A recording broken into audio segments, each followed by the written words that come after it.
अनुसूचित जनजाति की श्रेणी आपको मिली हुई है देश में, लेकिन इसके साथ साथ आपको जो जाना जाता है, आपकी जो पहचान है वो है आदिवासी के रूप में।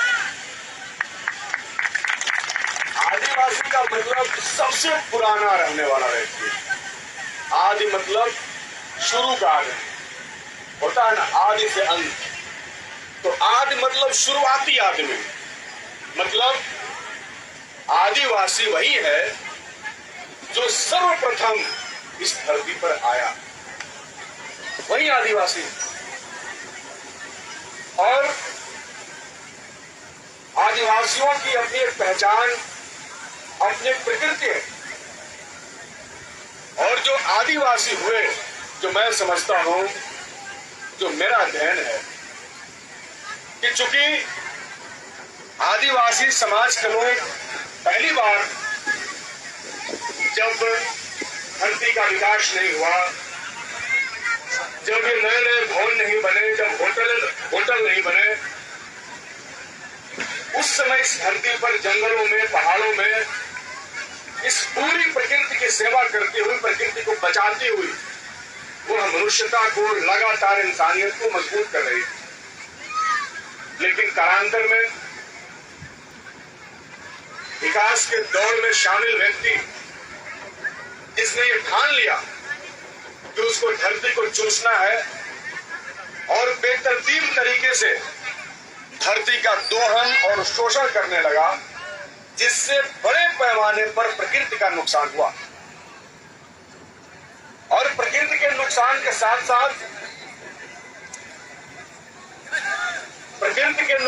साथ साथ नुकसान हुआ प्रकृति प्रेमियों की, जो निश्चित तौर पर आज भले लोग गंगा सफाई के नाम पर राजनीति कर लें, आज चाहे भले नदी नालों पहाड़ों के नाम पर लाखों करोड़ों रुपए का वारा न्यारा हो जाए, लेकिन वास्तव में अगर बात किया जाए तो प्रकृति की पूजा या प्रकृति से प्रेम अगर इस दुनिया में किसी ने किया है तो आदिवासियों ने किया। उनका प्रेम निश्चल है। पूरा ये कॉरिडोर है, झारखंड से लेकर उड़ीसा से लेकर छत्तीसगढ़ तक, पूरा कॉरिडोर जिसको नक्सल बेल्ट के नाम से कह करके आदिवासियों को बदनाम करने की कोशिश इस देश की मीडिया ने किया। नक्सली कहकर आदिवासियों को मारा गया। आदिवासियों ने कहा, अभी हाल में जब अडानी का प्रोजेक्ट चल रहा है और बड़े पैमाने पर आदिवासियों को उनके जंगलों से, उनके घरों से, जो कि जंगल उनका घर है, बेदखल किया जा रहा है, ऐसे समय में आदिवासियों ने कहा कि आदिवासी है तो जंगल है और जंगल है तो आदिवासी। ये आज का नारा है। और इसके पहले लगातार लंबे समय से आदिवासियों ने जंगल को बचाने की लड़ाई छेड़ रखी है और उस लड़ाई में हजारों आदिवासियों ने अपनी शहादतें दी। हम आज आपके इस कार्यक्रम में उन हजारों लाखों शहीद आदिवासियों को भी नमन करते हैं। मित्रों, प्रकृति को बचाना बहुत ही जरूरी है। आज के दौर में लोगों को ज्यादा समझ में आने लगी, लेकिन आदिवासी समाज तो शुरू से ही प्रकृति को बचाने, जंगल को बचाने, नदियों को बचाने का मुहिम छेड़ रखा। चाहे उसके जितने कारण, जैसे हमारे लोगों ने यहाँ पर बताया कि हम कैसे 5 तत्वों को मानते हैं और उसकी पूजा करते हैं, और कई सारे माइथोलॉजिकल, रिलीजियस जो धार्मिक ग्रंथ हैं वो भी उनकी बात जरूर करते हैं, लेकिन उसकी बात करते हुए वो अंधश्रद्धा में लिप्त हो जाते हैं और वो व्यक्ति को किसी ऐसी शक्ति के शरण में लेके चले जाते हैं जहां व्यक्ति को कभी उस शक्ति से मुलाकात नहीं होती और आजीवन मरने तक उस व्यक्ति को कभी मुक्ति नहीं होती। मुक्ति तो यही है, मुक्ति यही है जहां से हम निर्मित हुए। हमारी निर्मिति क्या है? यही प्रकृति, जिस जिसने हमारे देह का निर्माण किया। अभी उन्होंने कहा कि आपने सुना है कि मिट्टी में मिल जाना है। क्यों मिट्टी में मिल जाना? क्योंकि इस प्रकृति ने इस देह का निर्माण किया, निर्मित है। दुनिया के ग्रंथों के दुनिया भर के उदाहरण भरे पड़े हैं कि पता नहीं कहां कहां से लोग पैदा हुए। हम लोग उसमें नहीं जाएंगे, लेकिन ये तो स्पष्ट है, इसी प्रकृति ने हमें पैदा किया, पोला, पाला, पोषण किया, और आज अगर हम जिंदा हैं तो इसी प्रकृति की वजह से है, दूसरा कुछ भी नहीं है। और हम लोग तो साहब वास्तविक व्यक्ति हैं, और हम लोग जो देखते हैं, जो समझते हैं, उसी को मानते हैं। हम लोग जो जानते हैं उसी को मानते हैं। इसलिए कहा गया है कि पहले जानिए तब मानिए, लेकिन कुछ लोग कह रहे हैं कि जानिए मत, सिर्फ मानिए। ये अवधारणा सही नहीं है। हम जब तक जानेंगे नहीं तब तक कैसे मानेंगे? इसी आधार पर तो सदियों सदियों से हमें गुलाम रखा गया। अनुसूचित जाति को, अनुसूचित जनजाति को, पिछड़ा समाज, सदियों सदियों से, वर्षों से। कोई राजा पैदा हुआ जिसने कह दिया कि मैं ईश्वर का प्रतिनिधि हूं, ईश्वर ने मुझे भेजा है इस धरती के असंख्य लोगों पर राज करने के। और फिर वह राजा उसी ईश्वर का भय दिखाकर जनता को अपना गुलाम बनाए, और हम मंदिरों से भगा दिए गए, गुरुकुलों में जाने पर हमारे अंगूठे दान में मांग लिए गए। हमें कभी यह कहकर के युद्ध में नहीं लड़ने दिया गया कि युद्ध राजाओं के लिए होता है, तुम क्यों लड़ो। तो तमाम जगहों से हमें लगातार कोशिश हुई गुलामी के सबसे निचले मैदान पर धकेल दे, लेकिन बावजूद इसके जो हमारी संघर्षशील कहानियां रही हैं, चाहे वो बिरसा मुंडा का संघर्ष रहा हो, चाहे वो तिलका मांझी का संघर्ष रहा, देश के आजादी के इतिहास की लड़ाइयों में भी संथालों से लेकर गोंडा तक सभी लोगों ने सबसे ज्यादा शहादतें दी हैं, सबसे ज्यादा कुर्बानियां दी। इसलिए हम इस बात को महसूस करते हैं कि आदिवासियों का जो त्याग और बलिदान, उसको कहीं से छोटा नहीं बनाया जा सकता। हम लोग, हमारी पार्टी, हम लोग मजबूती से आदिवासियों के पक्ष में खड़े रहे हैं। एक जमाने में जब छत्तीसगढ़ के आदिवासियों को भगाने के लिए सलवा जुडूम जैसा संगठन बना करके उनके ऊपर हमले कराए गए, दूसरी तरफ झारखंड में आरएसएस के कई विभिन्न संगठन जो वनवासी नाम से बने हुए हैं, जो वनवासी के नाम पर कार्य तो करते हैं, लेकिन इससे वो आदिवासियों को वहां से बाहर भगाने की कोशिश, उनका हिंदुत्वकरण करने का प्रयास करते हैं। ये उनके मूल चरित्र को उनसे छीन लेने का प्रयास करते हैं। दोस्तों, आरएसएस देश भर में सांस्कृतिक बदलाव और हिंदू राष्ट्र की स्थापना के नाम पर इस देश में फैली हुई विविध प्रकार की संस्कृतियों को बर्बाद और तहस नहस कर देना चाहती है। मुझे बहुत खुशी हुई जब आप लोगों ने इस कार्यक्रम का आयोजन किया। मोहन जी ने कहा, और आपके संगठन से एक आध लोगों ने मुझे पटना से भी फोन किया। मैंने कहा कि नहीं, मैं जाऊंगा, क्योंकि हम लोग विविधताओं में यकीन करते हैं। हम लोग अपने मुल्क, अपने देश और इस धरती पर रही हुई तमाम संस्कृतियों को उसी रूप में स्वीकार करते हैं। हम आरएसएस की तरह किसी भी संस्कृति के ऊपर अपनी बनाई हुई नई संस्कृति को थोपने के समर्थक नहीं। और आप जानते हैं कि आरएसएस आदिवासियों को आदिवासी नहीं मानती। आरएसएस की भाषा आदिवासियों को वनवासी कहने की है। इस बात पे बहस है। हम लोगों ने दिल्ली में एक कन्वेंशन किया, आदिवासी समुदाय के दुनिया भर के नौजवान नेता वहां आए हुए थे। वहां पर यह तय हुआ कि जो आरएसएस की भाषा, कहीं से रुक जाइए ना, नाश्ता आप लोग डिस्टर्ब कर दिए। अरे रुक जाइए भाई, हेलो, बीच में नाश्ता चलाइएगा तो ना हम बोल पाएंगे ना स्टूल पर। थोड़ा सा नाश्ता रोक दिया।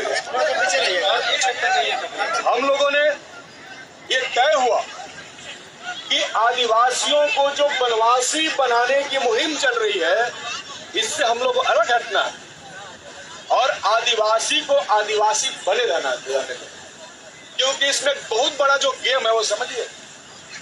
आरएसएस लगातार इतिहास को बदल देने की कोशिश कर रही है। आरएसएस चाहती है कि भारत के इतिहास की शुरुआत वैदिक सभ्यता से माना जाए। यह बहुत जटिल बात है। इतिहास के तहखानों में कई सारी सच्चाइयां छिपी हुई है। वो चाहते हैं कि वैदिक युग से जब वेद लिखे गए, वेद आर्यों ने लिखा, तो वो मानते हैं कि आर्य जब आए भारत में अफ्रीका से या जहां से भी आए, तो आर्यों की जो संस्कृति है वो मानते हैं कि वो भारत का संस्कृति है, और इसीलिए वो आदिवासियों को आदिवासी नहीं मानना चाहते। जिस दिन वो आदिवासियों को आदिवासी मान लेंगे, उस दिन आर्य के आने के बाद का इतिहास उसके पहले चला जाएगा। लेकिन दुनिया में विज्ञान का वर्चस्व बढ़ रहा है और इस बात में तो कोई शक नहीं है कि जब से विज्ञान का प्रचार हुआ है, तब से भगवान का अवतार खत्म हो गया। ये तो बात सही ना है कि जितने भगवान अवतरित हुए सब विज्ञान से पहले हुए, है ना। और अब तो मोबाइल कैमरा आ गया, अब तो भगवान को अवतार लेते हुए कोई वीडियो कैमरा में वीडियो बना ले, इसलिए भी कोई अवतार नहीं लेता। तो खैर ये सब एक, तो विज्ञान ने आजकल नया रिसर्च जारी कर दिया, डीएनए। अब डीएनए के माध्यम से पता लगाया जा सकता है कि कौन सबसे पुराना है। तो इसमें जो उनका वैदिक इतिहास था वो इस बार और धराशायी हो। इसलिए लगातार आदिवासियों को उनके जल, जंगल, जमीन से बेदखल करने की कोशिश है। मैं आपसे कहना चाहता हूं कि यह लड़ाई सिर्फ आदिवासियों की लड़ाई नहीं है। जब भी झारखंड में, जब भी उड़ीसा में, जब भी छत्तीसगढ़ में जंगलों में आदिवासियों पर अडानी जैसे कॉर्पोरेट लोग उनको उजाड़ कर उनके नीचे की खनिज संपदाओं का दोहन करते हैं, और जब आदिवासी लड़ता है उसके खिलाफ, तो आदिवासियों को नक्सली कहकर यहाँ की पुलिस के द्वारा गोली मार दिया जाता है। ये हम सब जानते हैं। आज जरूरत है उन हजारों लाखों आदिवासियों के समर्थन में खड़ा होने। आज जरूरत है उनको अपने मुख्य धारा में जोड़ने की, और सरकारों को भी जरूरत है कि वो आदिवासियों के लिए जो जल, जंगल, जमीन है जिसकी वो लड़ाई लड़ रहे हैं, जिसकी बात आज भी आप लोग अपने इस कार्यक्रम में कर रहे हैं, उस जल, जंगल और जमीन की सुरक्षा की गारंटी सरकार को करना चाहिए। और आदिवासी जहां रहना चाहते हैं उनको वहीं पर रहने की गारंटी दिया जाए। जबरदस्ती उनको शहरों में नहीं लाया जाए।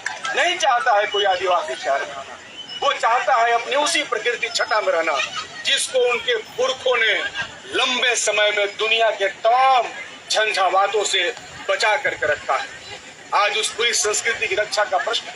इसलिए साथियों, आज आप लोग याद कर रहे हैं, अच्छी बात है, लेकिन आज के बाद से ये बात भी निकलनी चाहिए कि हमें जो समृद्ध आदिवासी सांस्कृतिक विरासत है उसकी रक्षा करने का आपको संकल्प लेना चाहिए। और आज के दौर में आरएसएस जैसा संगठन जो आपकी संस्कृति को खत्म करके अपनी नई संस्कृति थोपने का प्रयास कर रहा है, आपको संकल्प लेना चाहिए कि उस संस्कृति का मुखालफत हर मोर्चे पर करने की जरूरत है। तीसरी बात, आपको इस बात का संकल्प लेना चाहिए कि देश और दुनिया में प्रकृति की सुरक्षा की लड़ाई चल रही है। आज जो ये क्षेत्र बारिश का कमी झेल रहा है, आज ये क्षेत्र जहां सुखाड़ का प्रकोप शुरू हो गया है, आज तमाम जंगलों को काट कर उनकी लकड़ियों को बेच करके बर्बाद कर दिया गया और पूरी उपजाऊ भूमि को मरुआ स्थल बना दिया गया। इसका कारण अंधाधुंध विकास के दौर में शामिल वो तमाम लोग हैं जो जब पेड़ काटे जा रहे थे उस समय चुप्पी साधे हुए थे। हमें उन चुप्पियों को तोड़ना होगा, एक एक पेड़ों, नदियों और जल स्रोतों को बचाना होगा। हमारी प्रकृति बचेगी तभी हमारा जीवन बचेगा और तभी हम सुरक्षित रहेंगे। इसलिए दोस्तों, इन्हीं बात के साथ कि आपका ये सांस्कृतिक विरासत अमर रहे, आपका ये संस्कृति आगे बढ़ती रहे।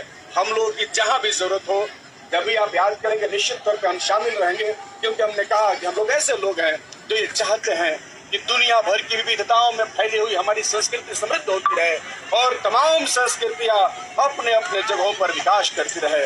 ऐसी कोई संस्कृति ना हो जो किसी दूसरे संस्कृति को खत्म करके उस पर थोपी जाए। ऐसी कोई विचारधारा नहीं हो जो विचारधाराओं पर थोपी जाए।